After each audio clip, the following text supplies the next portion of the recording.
How to blur and track a person's face on CapCut in 5 seconds.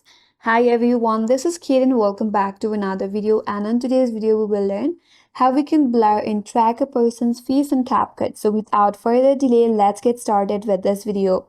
So first of all, you have to open up CapCut and make sure to import the video where you would like to blur and track a person's face. So once you have your video, make sure the video is on your timeline.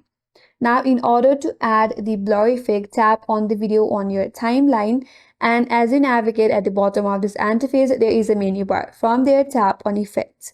Now, you have to select Body Effects.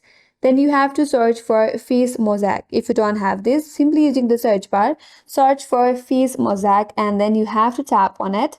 And with that, the blur effect will be applied on the video, and then tap on the tick mark. Once you are done with that, you can simply export this video. So in this way, you can blur and track a person's face in CapCut. And that's all for today's video. If you're new to our channel, consider subscribing. Thanks for watching and stay tuned for more videos.